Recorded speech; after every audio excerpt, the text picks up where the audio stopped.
Hello, this is the Chaos Dragon. Got a invite by Libertarian Realist 2 to watch his video, Should Libertarians Celebrate MLK Day?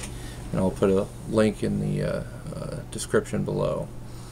And I listened to it, and frankly, although I'm not a slouch on history, I am a bit of a slouch on political history pertaining to Martin Luther King and what he did, apparently. So there was a lot of information that I'll need to go over, but I have a response that is not necessarily political on his Should Libertarians Celebrate MLK Day? And I think that's up to each individual libertarian to answer his question. And he's splitting hairs on what kind of libertarian you are or are not, and that's where I'm get into the, I need to do a little more research before I have any opinion on it one way or the other, and whether or not I feel I need to have an opinion on it one way or not. But I do have this information to share, since he did send me the link and invited me to look at it. So first of all, number one, I don't celebrate Martin Luther King Day for no other reason than I'm one of those that usually has to work on Martin Luther King Day. I'm the fill-in guy, so when everybody else has Martin Luther King Day, I'm working, and because of that, I get a decent pay check that week. So my experience with Martin Luther King Day as well, just another day.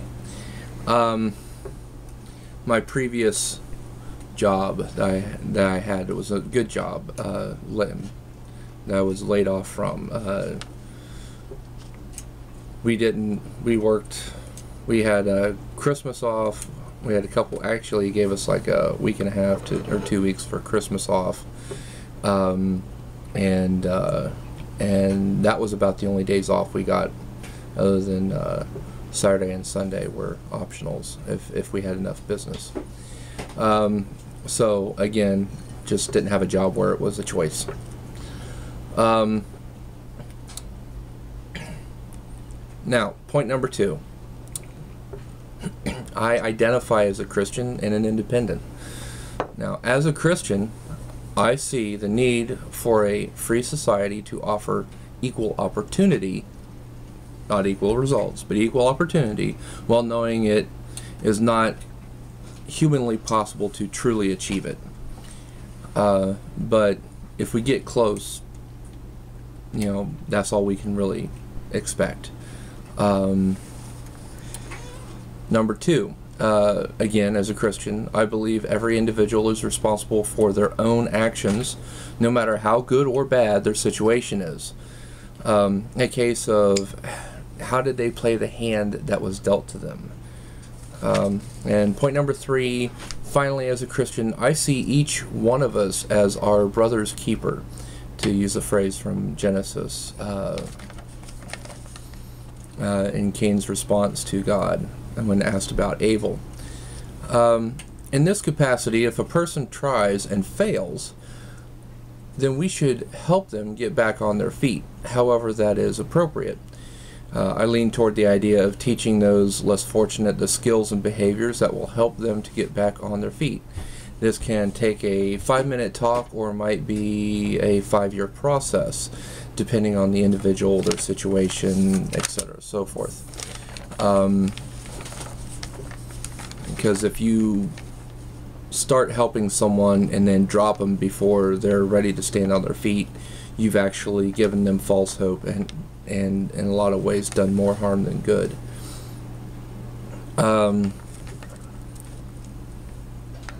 Second of all, as an independent, I am willing to borrow ideas from Republicans, Democrats, Libertarians, Constitutionalists, and even some from the Green Party. I desire only what works for the most people that falls within my Christian worldview, which I've already gone over with you. I do oppose communist ideals fervently and any other government system that infringes upon the legitimate rights of people as a whole. This includes the right to try, which by definition includes the right to fail.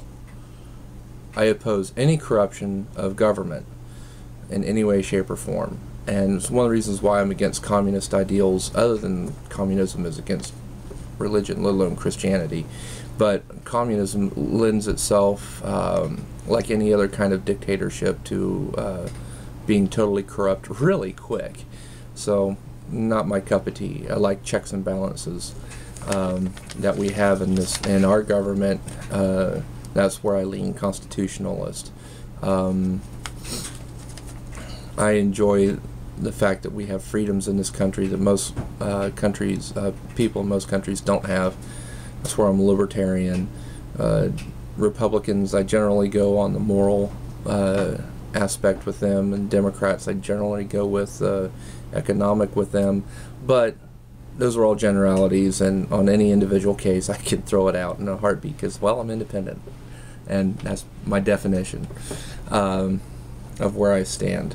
And if you can convince me that something works better without it being a danger to someone or their property rights or individual rights or anything like that, then I can change my mind. I prefer what works as long as it doesn't infringe upon other people. So anyways, back to kind of answering this question.